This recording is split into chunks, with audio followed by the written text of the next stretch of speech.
Thunder Grunt.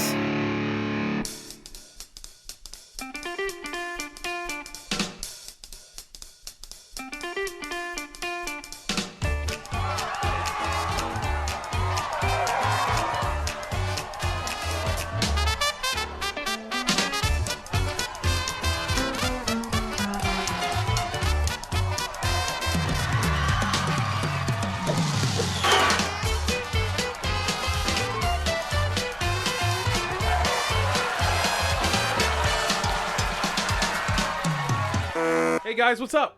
Bob. Jamie, Jimmy, introduce yourselves. I am Jimmy George. I am a screenwriter and full-time script consultant. I am Jamie Nash, screenwriter. I'm Bob Rose. I'm a independent filmmaker and a working editor and just some guy. That works. And an awesome guy. By Oh, the way. well. What it says on his LinkedIn resume. Several LinkedIns. I keep getting logged out and losing my password. Anyway, guys, we're going to do another episode of Writers Blockbusters today. And we're going to talk about a huge movie that I think no one saw coming. Quiet, please. Quiet, please. Quiet, please. Quiet, please? What is? Yeah. A Quiet Place. Yeah. Directed by John Krasinski. Yeah. Did anyone see this being a massive No. hit before experiencing it? I didn't. I didn't even care about the trailers much. But I wasn't. It was completely off my radar. When I saw the trailer, I kind of knew it was going to be the next Get Out. I don't know why. I honestly did. Jamie knew. I think there's something about the husband-wife team up, and I also knew he directed it. Yeah. So I don't know. I got it right the next away. Get Out, you mean in the way that it's like a comedy personality directing a very successful horror movie. Yeah. Yeah. I don't know if I Outside call of this the one box. culturally as important. Yeah, Culturally, No. Culturally, no. I mean, I more mean from the box office. Yeah, standpoint. yeah, Like the a one that huge breaks hit. out to a bigger Yeah. than the horror audience. That's Yeah. what I mean. Yeah. And of course, then you get the cries of, it's not a horror movie. Right. Exactly. I mean, I saw. Which I was is lucky enough to bullshit. see an early screening of this, and I think the second I walked out, I was fully convinced that it would be giant because, script aside, the actual visceral experience of seeing this in a theater, I was like, even if people don't like the movie, that experience was unlike anything I've had Yeah. in like ever. Maybe I don't know if I've ever had So that unique. experience. I was like, I've gone to the movies more than most human beings, and I've not experienced anything like that. So that's at least gonna sell tickets. Now, whether the movie's good or not, we're gonna talk about. Oh, Yeah. yeah. It's good. Well, yeah, I know. I'm just, yeah, I know. Sucked. It's terrible. Goodbye. You're right. That's it. Peace out. So, where did this come from? Where did the script come from? Yeah, and this one was an original idea. It was a spec sale, which is pretty rare these days. Yeah. I mean, because even something like Get Out, I think that more sells than the relationship. You know, I think Jordan Peele shows up and Blumhouse is like, let's do this. We love that guy. He's awesome. This one was a spec script. It was a weird spec script. Have they ever done anything before this? Have they ever sold anything before this? They directed their own movie before who's this. they? So the Oh, guys yeah. their names are Brian Woods and Scott Beck. And they directed a movie, I think it was called Nightlight before this. And I don't Okay. think that movie, you know, So it was a self-produced feature. self-produced. I Okay. think it was self-produced. Spelled it was a lot with of an fun. N or a K. Because the K would be really interesting. Yeah, I think it's an M. Okay. I snorted. Well, for a second, I was like, "Oh, a night." Yeah, okay. Maybe we should write that one. Yeah. I'm writing that down for later. Night light. That's my next spec.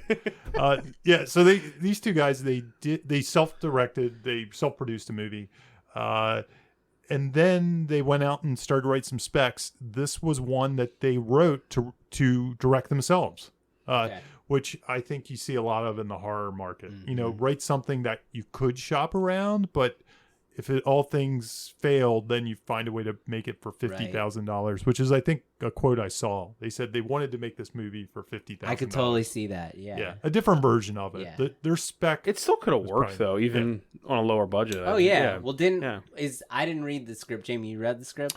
Some of it. I would say I looked at the script. I looked at the didn't script. dive into it really deep. I had heard that a lot of the locations were different.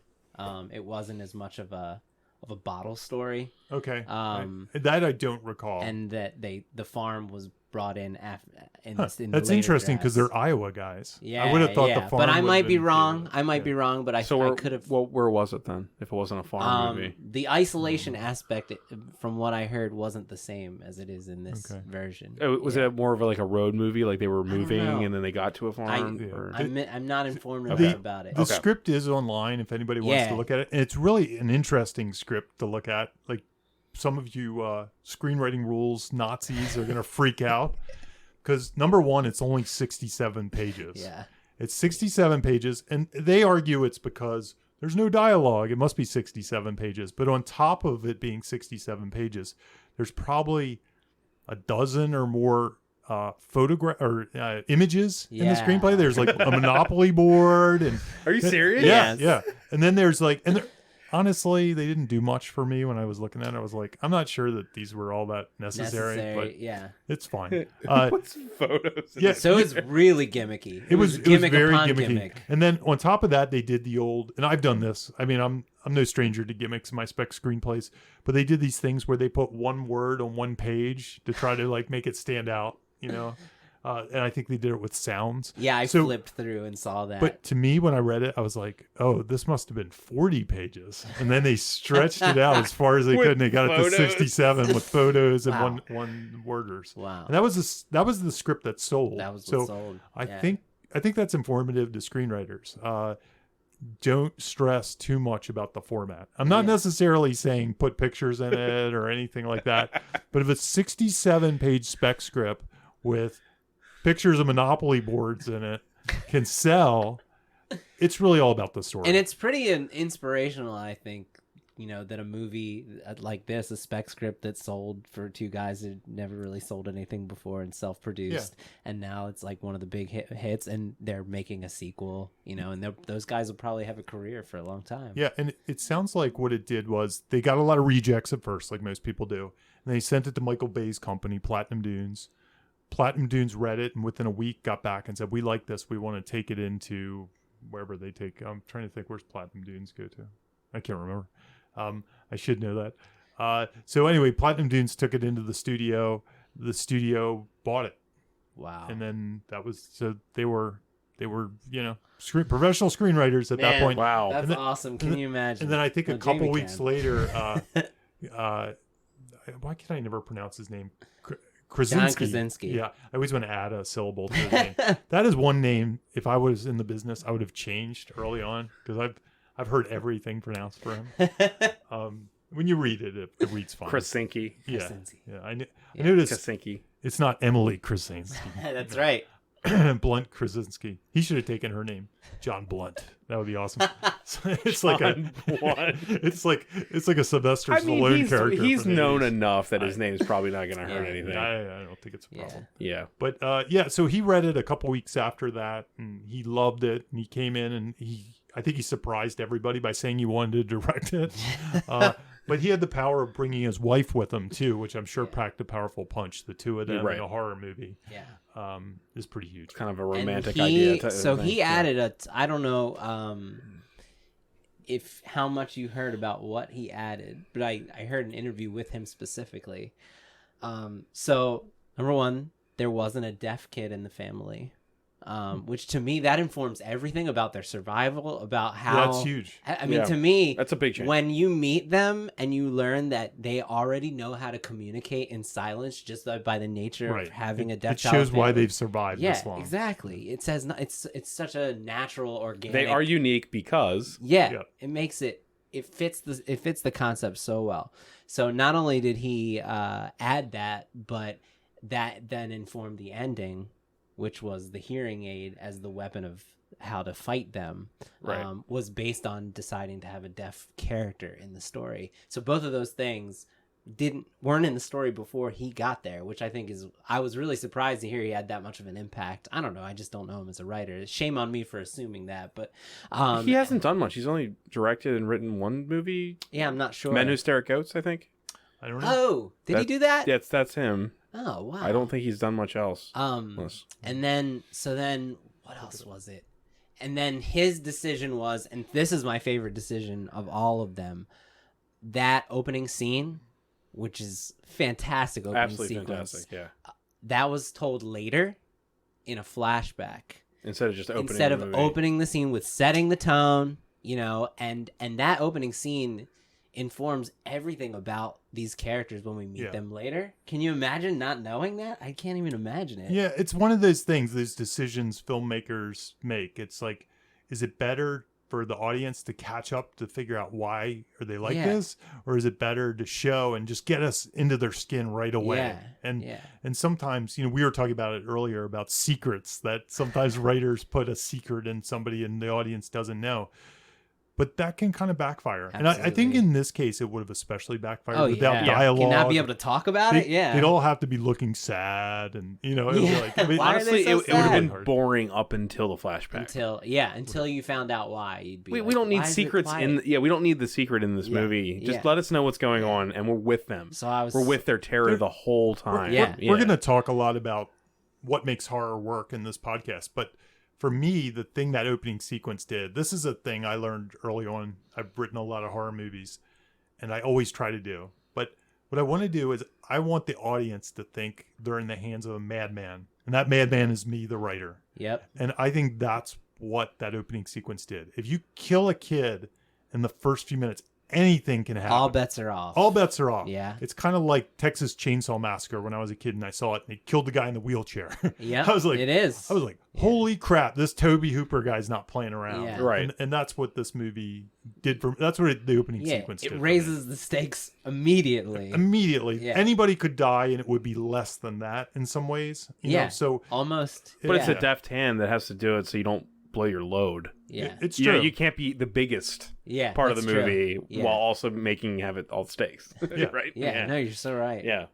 But and then he was also insistent upon, and there are some moments in the movie, so it was non-negotiable for him that they cast a deaf actress. And she was amazing. And she was amazing. Great. But also there were moments in the story that were brought about by discussions with her that they changed on set based on her personal experience. And I think that's so smart that he had the wisdom to know, like, you get a great let's ask actress. her. Yeah, she knows better than us. Yeah. And so she changed various moments based on like her personal Sounds like a very experience. actor way to go Yeah, about it. exactly. It does. You get it's two birds with one stone. You get a consultant and an actor. Yeah. Right. You know? Yeah. Right. Yeah. And when you think about how much that would have changed, because even the ending is brought about because of her handicap. Yeah. You know, so can you imagine it without? I can't. Yeah. What would it be? Well, you can Google the 67-page screenplay with Monopoly pictures and probably read it in 10 minutes. Find out. But I can imagine it without it. Yeah, it's probably what the sequel would be. You know what? It's the movie of the guy who him and his wife. Remember how they found the woman that was torn apart? It's their movie. It's their movie. Yep. It's like we basically watch a family get massacred because they don't know what they're doing. Yeah. This gave them knowledge and strength and a way to fight. Yeah. So. It made it like we said. You instantly understand why they're still alive. Yeah. Nothing needs to be said. Though to argue a counterpoint on that, they are surrounded by different families, obviously, with different farms that are still alive, and I'm sure not all those had a deaf person. Right. You Exactly. know, You don't need to be deaf. You don't need to have a deaf person, but you know. Exactly. I'm not trying to argue what you're saying, Jimmy. I'm just saying that there were other survivors that didn't need that aspect. I think that makes this family unique to find the way. We're watching the heroes. Yeah. Figure out how to fight the menace. And, right. And another thing, we don't have it written down that I thought was cool to learn was a lot of people bitch and moan about the detractors, the people who don't like this movie. A lot of their complaints are about that you don't know anything about the alien, the invasion. So you want a worse movie? Yeah, exactly. Let us fill in the apparently that stuff was also in previous versions. I wouldn't want to know that. Yeah. And they made the choice to let us fill in the blanks. They kept that out of there, but it was originally going to be all explained to us. And if anything, there was too much of that. I agree. Yeah. I don't need to see that a meteor landed or anything. I sort of didn't even need to know that they were aliens. They could have sprung from the earth. They could have been a mutation. Or don't say any of that. They're just monsters that are. We don't even need to know how the world ended. Yeah. I agree. Yeah. Yeah, that was. It's weird because say there's too much because there's like 2 minutes. It's a worth of whiteboard. stuff. Yeah. It's a whiteboard. I saw people wrote it down. specifically insult the whiteboard in the movie. They were like, "That stupid whiteboard." And I'm like, "You hate the whole movie because of a pro?" I love the whiteboard. Really? Okay, Yeah. that's interesting. Okay. Well, it's simple. Yeah, it's you don't have simple. to say anything. Yeah, it's old school, like 1930s, written on, Yeah, a camera filming words. Yeah, Yeah. But It still works though. yeah, Well, let's break it down. Yeah, I mean, this movie has a lot of classic horror stuff. When I was watching it, I was thinking of a lot of the techniques I try to bring to horror, and a lot of horror writers try to bring to horror. I mean, I certainly learned from the masters or whatever.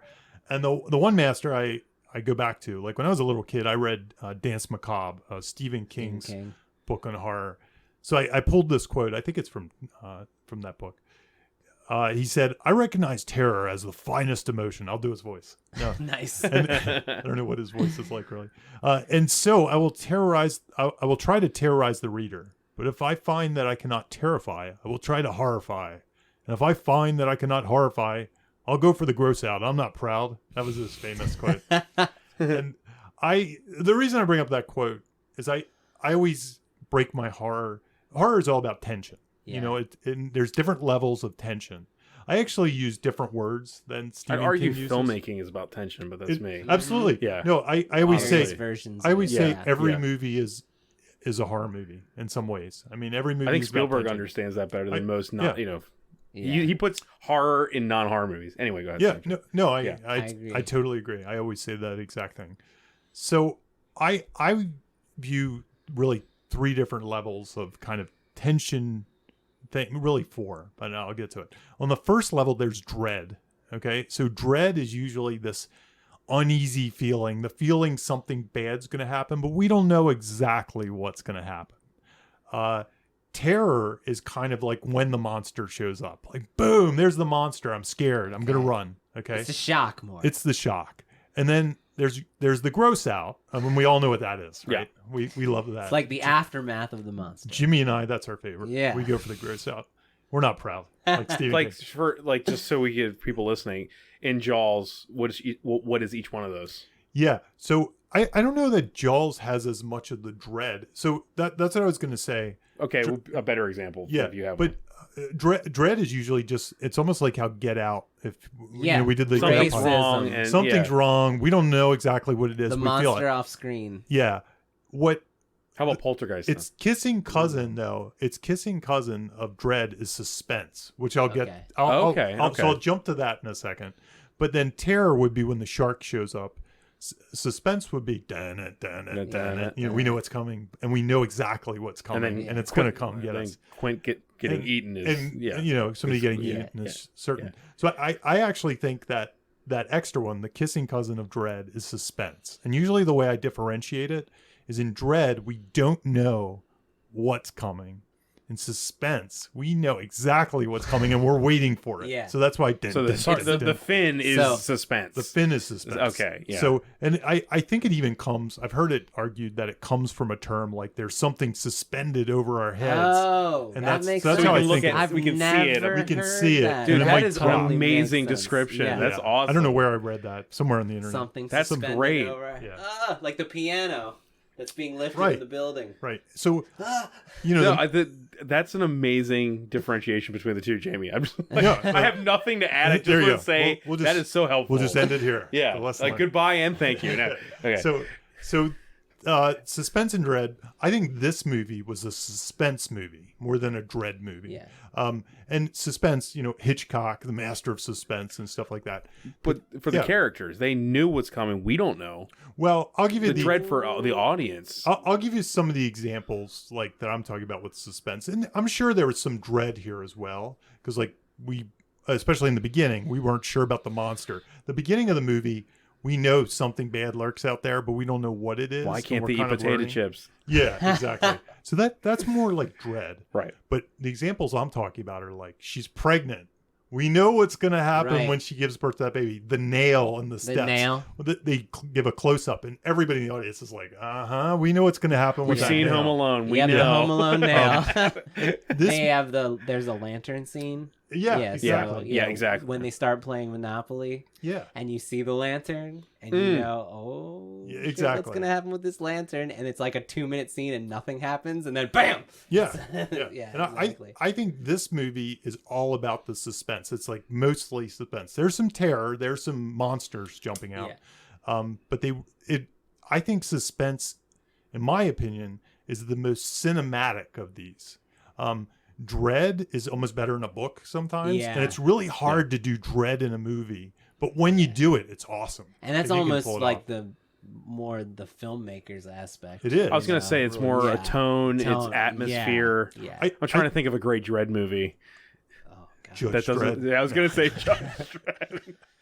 The fog. It had to happen. A lot of Carpenter. The Fog. Yeah, Carpenter's Carpenter does really Dredd. good at Dredd. I mean, Something feels wrong If a lot of if times. if Hitchcock is the guy you think of for suspense, Suspense. Lovecraft is the guy you think of for And then dread. Carpenter loves Lovecraft. Yeah, Exactly. exactly. They Live, Yeah. right? Like the opening of They Live feels like something is Something's wrong. wrong. Yeah, any movie that kind of makes you feel kind of creepy or Yeah. just creeps you out. Yeah. But I think that's suspense Dread. is more in the writing aspect. It really is. And I think you have to remember Dread. You have to remember all these elements as you're writing a script. Because when I'm writing a script, I view it as, unlike writing a novel, I'm teeing things up for a director. Mm-hmm. I'm teeing things up for an actor. That's the way I feel. That's what I feel my job is as a screenwriter, is I'm setting people up for the slam. Yeah. That's what I'm doing.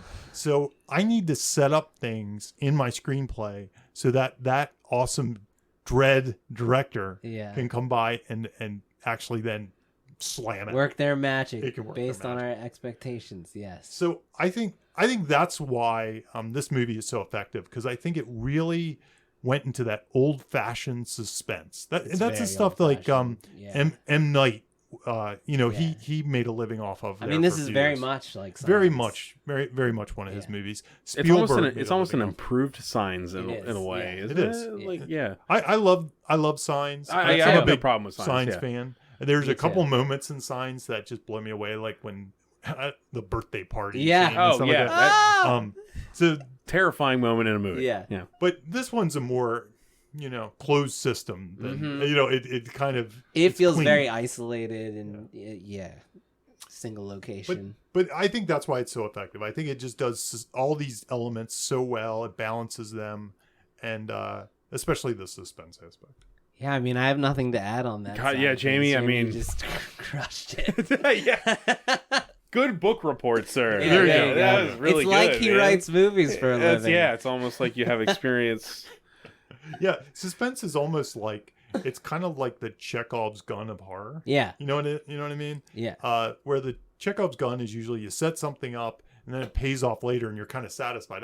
That's why that was there. In this case, it's almost like the director or the writer knows you're smart. So it's Yeah. like, we're going to put this nail there. And that's all you're Yeah. going to think about when she's walking down the It's steps. the of loaded Green Mountain or gun, something. and It's a loaded when is it going to go off exactly? Yeah. Like Or you said. when I think she's- some people have an adverse effect to that, though. Mhm. They don't, you know what I mean? Like they would see the nail and they're like, oh. Yeah, I know. almost an People eye roll. misunderstand the setup and Like payoff. they yeah. think the movie's trying to be clever when it's like, no, directly. No, There's a we're- nail here. Yeah. And it's going to come into play. Yeah. It's not like But you also, don't know what what's this going to movie happen. does and Yeah. what great stories do is it's not just about, okay, we know she's going to step on the nail. Look at how they did it, right? Yeah. Her water breaks Yeah. and she's in fucking labor and then she Yes. steps on It was the like a nail. set piece. It So, was like, here's yeah, the thing, yeah. wrong, So, wrong, and then nail. Yeah. They used it Yep. as an extreme stakes raiser because then what's going to make, I mean, she's already struggling to stay silent from like the most painful thing a human can experience, which I like when I saw that she was pregnant You I was like- already did the math, right? Yeah. You were already doing the math. and it was like, they literally set her up for the loudest human experience possible, right? Is going to happen to this family. And it's the coming. ticking clock. and the Yeah, loudest yeah. human possible. Yeah. Which is a baby. Yeah, what? I mean, and what it's a setup. unpredictable when it can happen. Right, You at know, any moment, right? it They have the keeps getting worse, calendar, but yeah.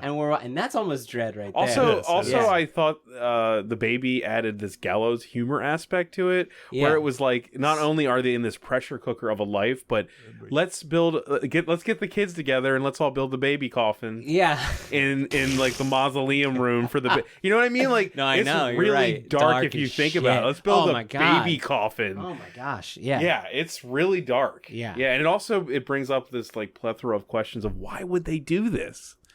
Why would they get pregnant? Well, no, they can't. How can you control that? Well, though? You can't. My theory is that all the condoms and stuff were expired, and they used them and it didn't work. my theory. Why not? I didn't do the math, but my theory was it was the loss of the child sort of yeah, thing. They're making up the for it, passion. something. Yeah, try to rekindle that. Okay, well that, Yeah. and they tried using condoms and it didn't work. No, I don't imagine it. Yeah. And you have John Krasinski and Emily Blunt. Come on, they're gonna make babies. Come Yeah. on. They're gonna have some hardcore No, but quiet time.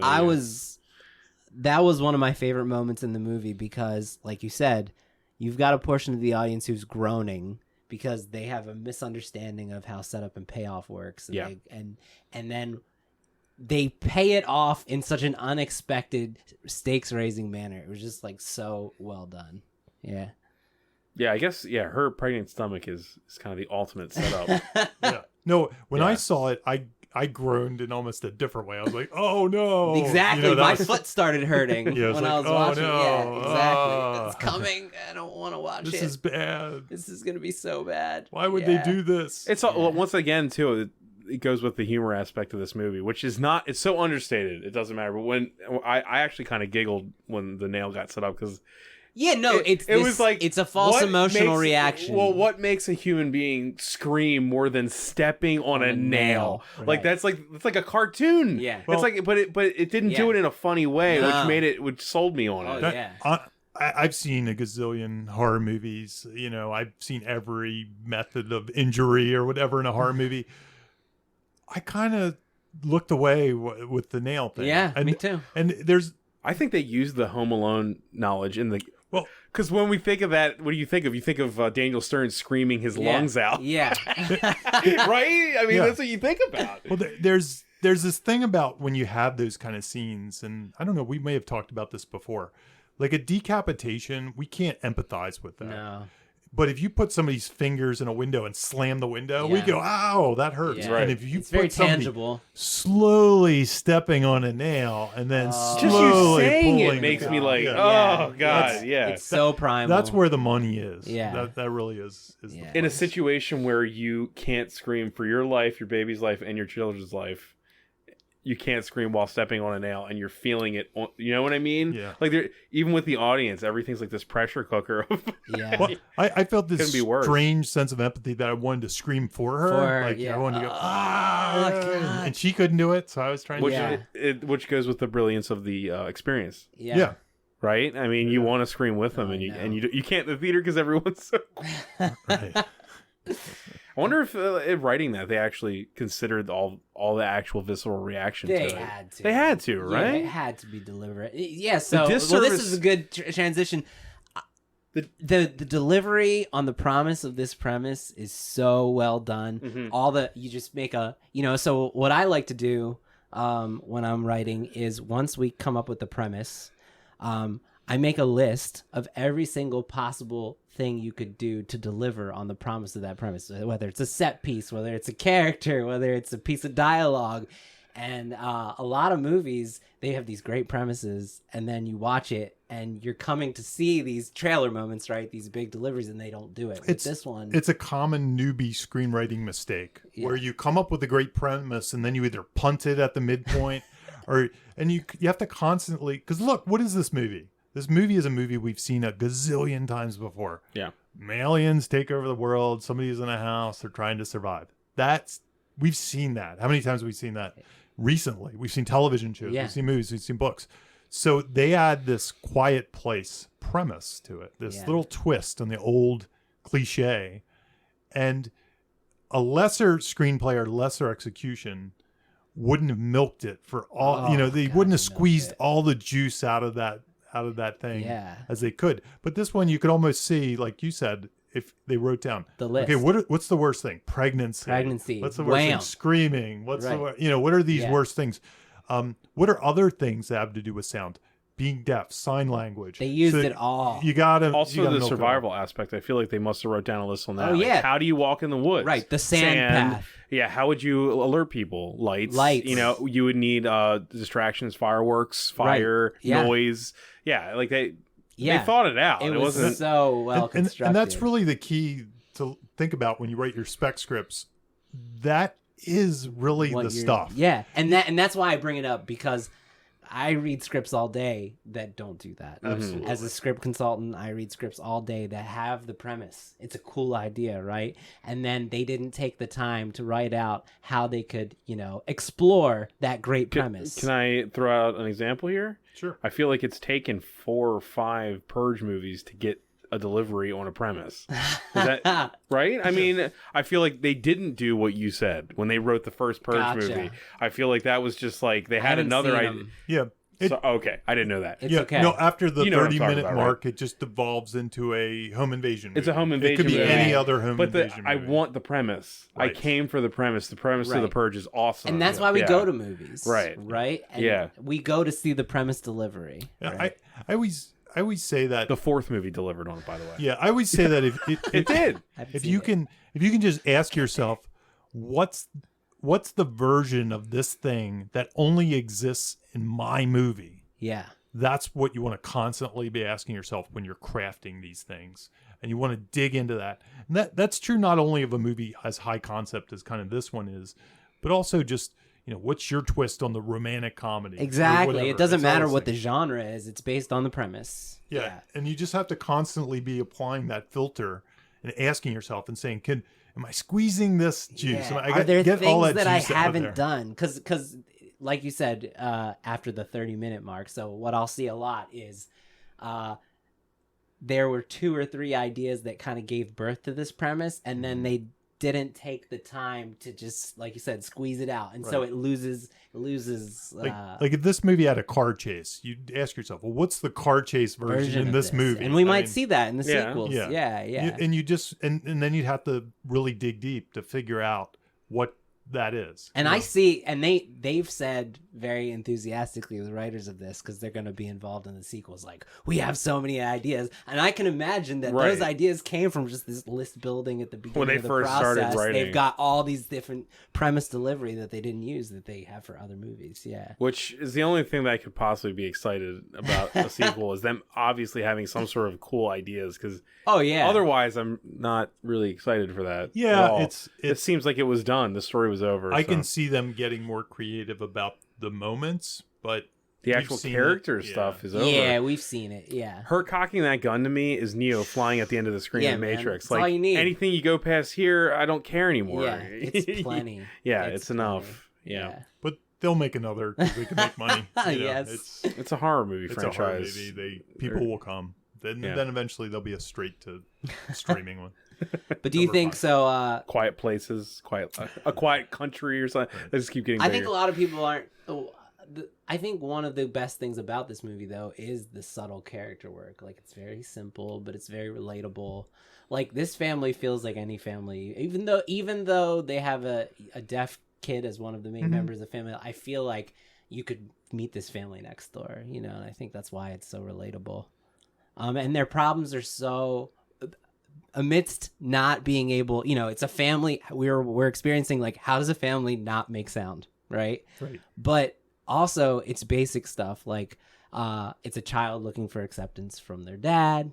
It's a dad thinking, like, how can I make the best life for my kid? It's a mom thinking, like, oh, I didn't do enough to protect my child from this scary scenario. And there's just so basic, easy, simple, but it works so well. Because a lot of people because I have heard a lot of complaints. I actually know a lot of people who don't like this movie, which I'll say it out loud. I don't understand how you don't like this movie. And what they tell me is they don't like the characters.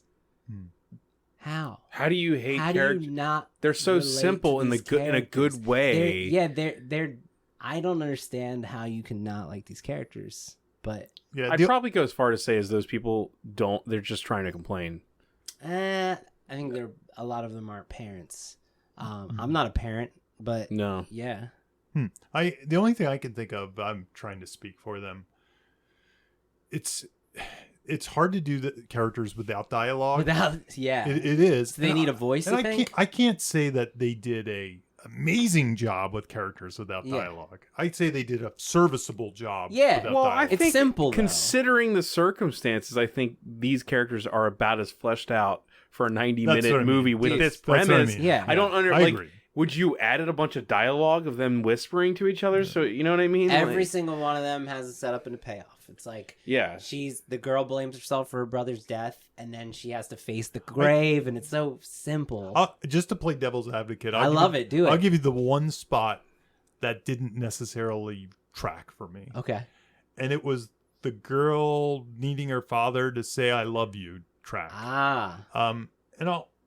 Because I thought he was pretty cool with her all along. He didn't track to me like You was didn't being believe mean. it. I didn't believe that he was Yeah. he was the jerk that she was treating him like. Right. And being that she had a lot of guilt, I don't know that part of it didn't hurt the movie. Gotcha. I was like, but to me it felt a little character arc forced.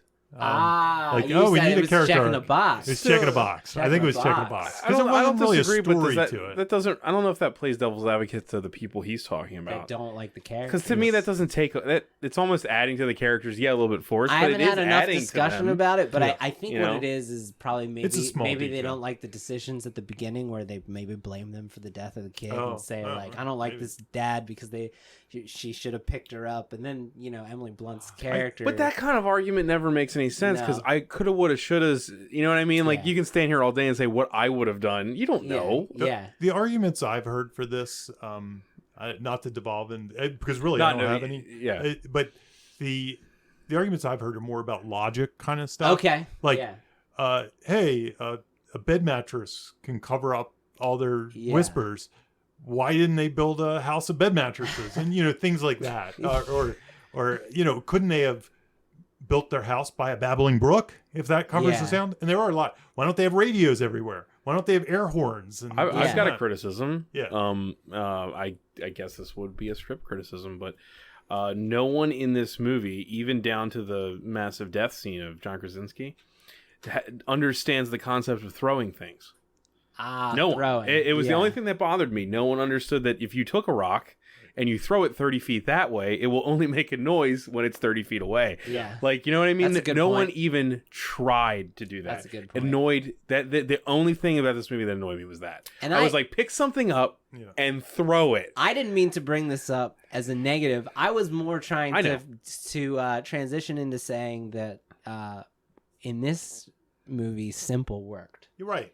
Right? It doesn't need, for a writer out there, sometimes it's okay if it's simple. If Yeah. the beats Actually, for the usually- character are simple, Simple's usually better, in my opinion. and for me too. I don't know why people crave like Dungeons and Dragons, like world building complexity. Right. I So- don't know why I'd want that 90 minutes. I think that speaks to you and I wanting to strip out the alien invasion. We just we Yeah. know enough to know it's post-apocalyptic and, and- there's monsters. Right. Exactly. And yeah. I think a lesser, or like just less, not lesser, a less experienced writer would overcomplicate the shit out of this script, and it wouldn't work. I agree. Because Yeah. if you did go and start checking the boxes off and things like that, you could really bloat this thing. Oh my gosh. And then it wouldn't be enjoyable. Do we know about the xenomorph and alien very much at all? No.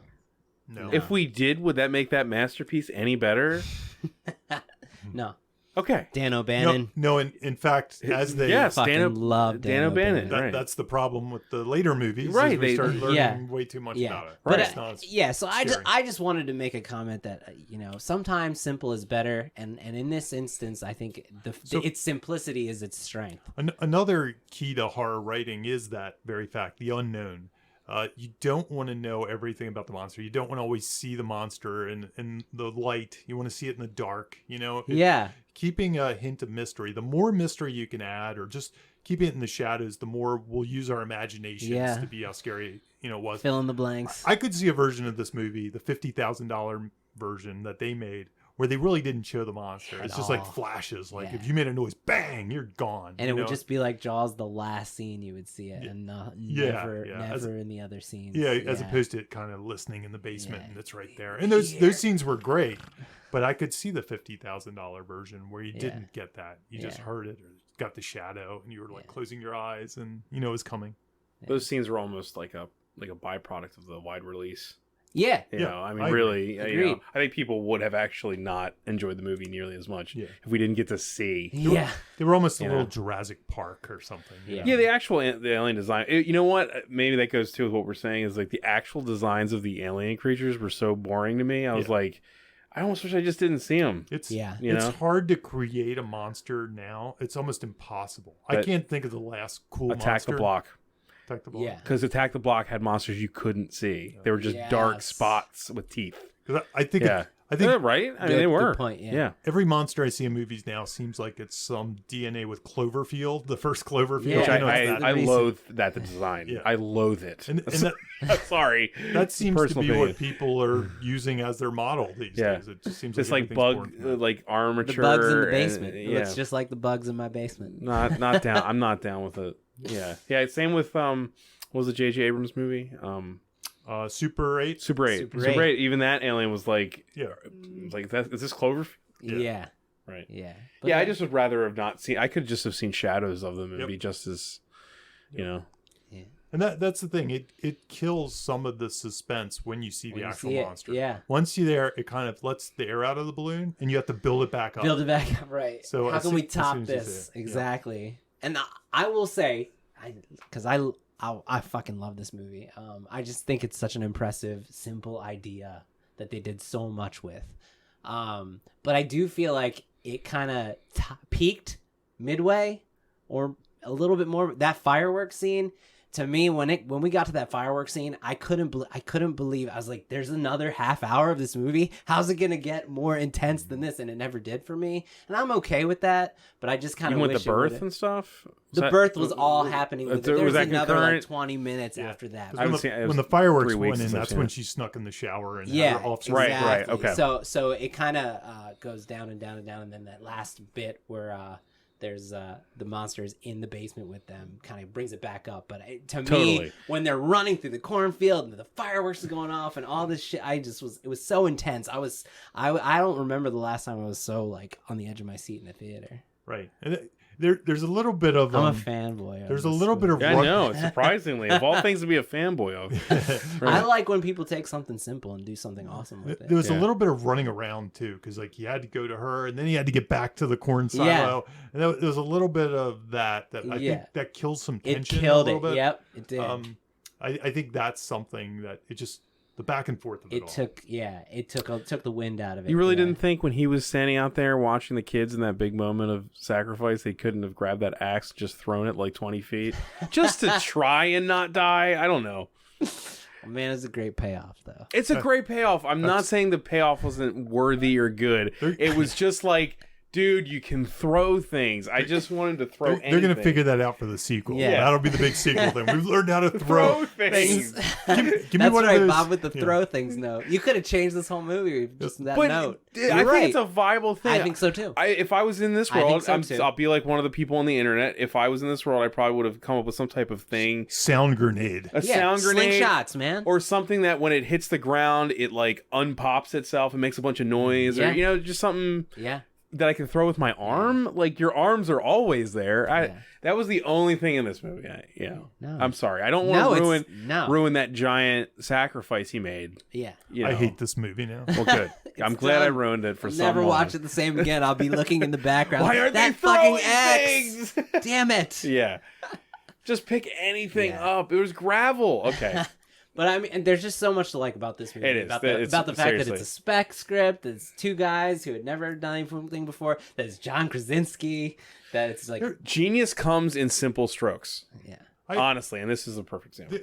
Here's the thing that I was thinking about when I watched the movie, and I'm a fan of structure stuff. I definitely like that, but I'm not sure that this movie, and I've noticed this with a lot of horror movies, these horror movies that are just tight experiences and they play on tension.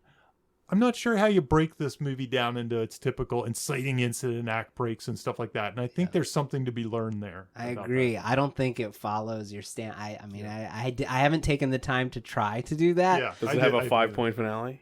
It probably has that. It probably- yeah, I feel like that's it probably does, the studio yeah. edition. That's probably the thing. But what it doesn't have, it's like the opening really isn't a catalyst No. for what happens. It really, the pregnancy would probably be the catalyst, Yeah. but that happens off screen. Yeah. There's nothing that really changes. So a catalyst typically is that thing you see them in their ordinary life, and in this case, their ordinary life is living in a post-apocalyptic world and not being able to talk, and then something happens out of the blue that changes their ordinary life. I don't think that happens in this movie. Right. It's I mean, like off technically, it screen. would Other be than like death, Act other than death. 1 would be the opening scene if you did it that way. I Exactly, mean, the or before something. world is that 4-minute opening scene. That's and then- right. Yeah. That's right. So that's why the death in theory, and I always say that if things do the work of those things, sometimes your movie's just fine. And I'm scared to tell people to go Yeah, I and agree with you experiment. there. However, I honestly think in a lot of these movies, when you try to break them down, if there's something that almost holds the place of that thing or does Yeah. the same, gives you the same feeling, like, oh, the world's different now. Yeah. Oh, and then the pregnancy, even though it happens off screen, it feels like the world's different. We have this Yeah. countdown we're going to. Yeah. But it really doesn't. And I mean, I remember one of the last horror movies we talked about was Get Out, and it also was tricky to figure out the structure. Yeah. So I think horror movies, especially, as long as you keep amping the tension and Yeah. the tension gets worse and worse and worse, I think they can survive some of these things. Some of these They can out forego of the ordinary- structure of yeah, and even normal like when you movies, think about yeah. it, who's the protagonist of this movie, right? Is it John Krasinski? Because he dies with 20 minutes left to go. Is it the girl, the deaf girl? Emily Blunt. Regan? She It's cocks Emily that gun Blunt. at the end. She's the hero. Yeah, So it's What Emily did she Blunt. start out as the hero for the audience? No. No. the deaf girl almost seems like she has the biggest progression Yeah, because she's the one who goes figures out from how to kill a guilt monster. to- Yeah. to hero or Yeah. something Yeah. in some ways. Yeah. She seems like she has the biggest progression, but there's nothing wrong with it being kind of a two-hander. Or Yeah, that's three-hander true. or It is something more like a that. three-handed. I feel like Emily Blunt's character goes through the all the sacrifice and pain though to survive. Like I think the movie sells her character would do literally she's anything. the final girl of Both this these movie. parents. The movie's so Yeah. good at selling everything a parent would do for a child. Yeah. You know, and Krasinski said that. He's like, to him, it's not a horror movie. Yeah. It's showing everything a parent would do for a child in both accounts. So, Yeah. and it does that. in No, flying but colors. it's just So, I'm mentioning it because it doesn't follow your standard main doesn't. character, I don't know and it that works without it. do you think that's why people feel disassociated with them? Maybe, it could be. It maybe could be. because they don't have a hero to rest their perspective They need on. an Ash. They need Bruce Campbell in Yeah. there. Stay groovy. Maybe. Maybe. Yeah. That's why, to me, the "I love you" moment almost felt like tacked on arc a little bit. Yeah, It I doesn't, see what you're It doesn't saying. have a learning, a character learns something structure. It's just you have these parents that want to protect their kids, and their kids learn a little bit. Like I said, the deaf girl learns probably the most of all, but otherwise, they're the same as they were in the beginning. Yeah. They just now have the tools to kill somebody or Right, something. yeah. But it Gotcha. feels like they're the same. There is a whole thing like Evil Dead used to talk about. Sam Raimi used to talk about like his rules of horror, and I can't remember all of them, but there's a video I gotta on YouTube. find that. Yeah. Yeah, it's no, on YouTube. Seriously. They're weird. They're not your typical rules of horror. But I remember one is something like you need to taste blood to be a man or something like that. Like that was one of the That's rules of the horror. rule. Yeah, and that's what this movie reminds me It's of. like Ron Swanson wrote it. Yeah, it is. And Sam Raimi's kind of a goofball. Like it's probably all a put on. Yeah. It's probably like. But this reminds me of that because that's what Evil Dead was all about. It wasn't so much Ash arced. He just had to taste blood to become the warrior. Right, yeah. And I think that's what this movie is. They had to Yeah. taste blood. They had to go through the encounter. They had to Yeah. battle and kill. And now they're the warrior. Now they're ready. And I think this movie's a Okay. little like that. It's not so much an arc, or Yeah. it's almost like a rite of passage of the warrior. or Yeah. something. In Okay. this world that In they've this world created. that they've Yeah. created. Because Yeah. now they're going to take it to them. yeah. So In a sequel in our minds that will be Yeah. far surpass anything they could show us. it'll be the war of, there'll Yeah, be yeah. like tanks and stuff with noise machines. Do you think that's why they added in the other farms with people that are living there, like around them? That's the only thing that did confuse me because it wasn't utilized later. Like Yeah, that part confused me showing a little bit. other Yeah. families being alive. I was Yeah, I like, don't no, know. they don't come together or anything. Yeah. Honestly, so- to me, it was just like an oh shit moment. Like, oh shit, there's another Other person. people. And oh my god, he's about to scream, which I wasn't exactly sure why, but he was about to scream. And then it was just kind of like a. Oh, he was just obstacle. committing. I mean, you know what it suicide. does do? Yeah. You know what it actually does do? I guess I'm thinking about this right now, but it kind of goes to show how everyone in this world is kind of fending for themselves. Yeah. there wasn't help They're coming. not going Everyone else is together. hiding in their basement, Yeah, probably. he fears that old man as much as he fears the It's true. monster when he encounters him. Might have answered my own question. Yeah, you did. Yeah. Yeah, I viewed that scene actually as, it reminded me a lot of the 28 Days Later scene where they discover, where the guy Cillian Murphy comes home and finds his parents dead in bed and they had committed suicide. So like to me that scene rang very true. It didn't feel contrived to me when they ran into the old man and he just screamed, because it was almost like, just kill me and kill these two people too and put us all out of our misery now. I Or felt it reminded me of The Mist. It reminded me of The Mist a little bit. Oh yeah. Oof. Yeah. Love The Mist. The one thing I was thinking about with this, is there anything that you took away? Because we're always told to show, not tell. Is there anything instructive about this movie? Is there any lessons we can learn about the show, not tell? Like, what did you think? Was there anything in particular? I mean, the whole movie is kind of that. I think that I was gonna say it could have been called Show Don't Tell. I think we talked. I think we. That could have been the name of the Show movie. Don't Tell. Show, don't tell. Well, Yeah. okay, so I am constantly running into, like you say, from an instruction standpoint, I am constantly running into scripts from people who haven't been paid to write yet, that are dialogue driven. Yeah. Right? Every scene, you could describe that scene as Jimmy talks to Jamie. That's the description of the scene. Nothing happens. They visually. learned from Kevin Smith. Yeah. No, but no, not a knock on him. Yeah. And a lot of people craft their scenes around a cool line that they have an idea for, and they're like, an entire scene is based on this one line, right? Instead of crafting their scenes around visual events happening that progress the story forward. So I think this does a great job of relying 100% on visuals to tell the story, and the dialogue is just kind of like an afterthought. Mm-hmm. Yeah, it's almost the best example. It's a silent film. It doesn't need the dialogue. They said they were influenced by silent films. That's where they said they got the idea. They wanted to write something that was silent. I mean, so that's where I would tell a client, I'm gonna do this in the future at some point. I know I'll make this note, and they'll hate me for it, but I'll say, do the A Quiet Place version of this script and tell me what actually happens in your story. Because I bet you if you break it down that way and try to do it without the dialogue, it won't work. I've actually heard of writers having a method where they turn their outline into a document, like a script-like document, almost a scriptment without dialogue. So they keep doing that until they get a really decent story out of it. Maybe they summarize the dialogue by saying what was said, but not actually writing the dialogue. And then a brief description of what's talked about. Yeah, and they iterate through that until they finally have to write the dialogue. But I think there's huge lessons to be taken about how the fact that this movie doesn't need the dialogue. Like, it could exist 100% start to finish. Do you think that is a good sign of like a pop movie that works, that you could actually watch it with the sound off and it kind of makes sense, not with subtitles? But you could there's some movies I think I could probably watch with just no sound. Yeah, I agree. And still get the story and understand what's happening. Who's good, who's protagonist, antagonist. That's definitely a film school lesson. I'm saying, but this is a great example of mean, that, it's right? like, but it's just, I don't know about you with scripts you end up reading, but it's such a common problem. Visuals are the afterthought when they should be the first thing that you come up with. Yeah, no, that's which is a weird thing that how could you miss that? Because I think the natural inclination for a writer is to write from characters talking to each other. There's even sort of a bias. Now, you'd think most screenwriters would know this, but a lot of people think that's the only thing the screenwriters do is the dialogue. They think the director does everything else. Yeah. So I think that's part of it too. I think it's like, I've met newbie screenwriters that say, well, I don't want to do all that. That's like the director's job. Almost they're like scared. They're stepping on toes. Yeah. You hear that a lot with fight scenes. Like, oh, don't write the fight scene out. Just write they fight. And I'm like, no, you don't write they fight. And I can understand why they're saying that with a fight scene. And we're not saying camera angles. That's a whole other discussion. That's a whole nother discussion. But what we're saying is, the actual imagery that takes place on screen is the most important thing. That's your job, is to specify what that looks like.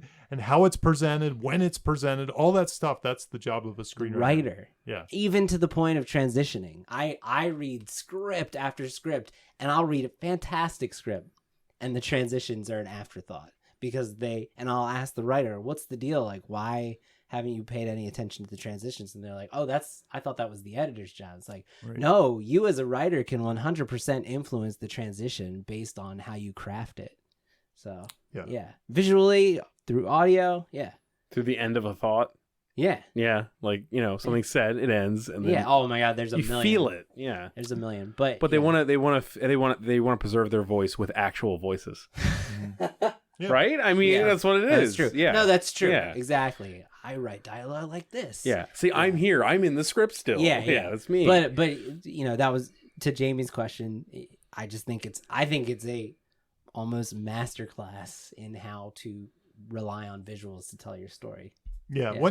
One thing I used to like to do a lot of different passes on my script, and I used to do like a visual pass on my script. Oh, it's such a good idea. This goes back years ago. Like I'd do specific characters. Like I'd go through and say, okay, do this character now, and I'd kind of get their voice. Do the in my whole head. movie through one character's viewpoint. So picking apart those individual things and just doing a pass of your script with those things can often better it. Oh yeah, You'll keep bettering it. Yeah. And that's always the goal for me when I go through my script, is just to make it a little bit better. Yeah. So if you can say, I'm just going to focus on visuals today, I guarantee you'll make your script better. Definitely. If you step away from this podcast, go to your script and say, I'm just going to check out all the visuals right now and make sure it's visually tracking.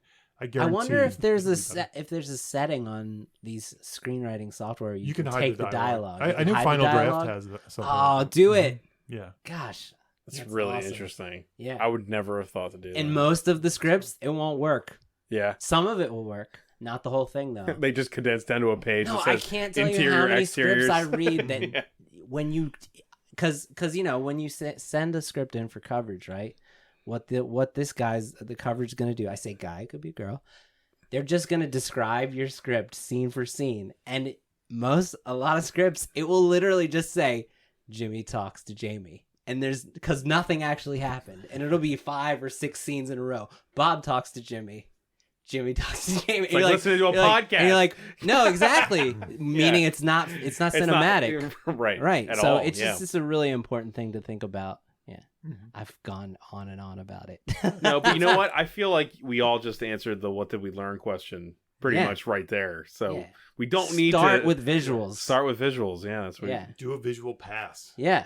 If you've already started. You can hide it in the software. That's fantastic. I didn't even know that. Yeah. That's awesome. I hope I'm telling the truth, but I'm pretty sure. If not, Final you can Draft probably people do it by get hand. on it. You can make Final Draft people get on it. Make a copy and then delete all the dialogue. Yeah. Yeah. Right? Mm-hmm. Well, we know one thing is that Jimmy loves this movie. I love this movie. Such a negative man, Jimmy George. Yeah, dude. I think that's pretty much. I don't think we have anything. Yeah, we're good. I mean, we've talked. Yeah. I don't think we. Jamie, you got anything? I got nothing. I got nothing. I'm spent. So let's plug some stuff. If you guys are looking for notes on your screenplay, you can find me at scriptbutcher.com. I need Twitter followers. It's embarrassingly low. At Jamie_Nash is my Twitter handle. And, I'm going to follow Jamie's lead. I'm actually at Thundergrunt Bob on both Instagram and Twitter. And go to thundergrunt.com. And we got 4 or 5 shows that are active. So you just subscribe to Thundergrunt on iTunes and you get everything, including this wonderful show. Yeah, I'd love to hear feedback. Blockbusters. Yeah, give us feedback, please. We love it. On Facebook, you can send it to Thundergrunt. It's Thundergrunt Bob on Facebook. So it's facebook.com/Thundergrunt Bob. Yeah. Because some other guy has Thundergrunt that tried to make a movie that didn't happen. Yeah, if you guys have thoughts, let us know. Yeah, you can post it review us on iTunes. That helps that would too. Be awesome. And you can also go to Podbean and sign in and leave comments on individual episodes. So, please, all Thank feedback you for is listening. welcome. Thank you. All right, bye. Bye. You have just listened to Writers Blockbusters, a screenwriting podcast featuring 2 professionals and another guy. Available only on Thundergrunt.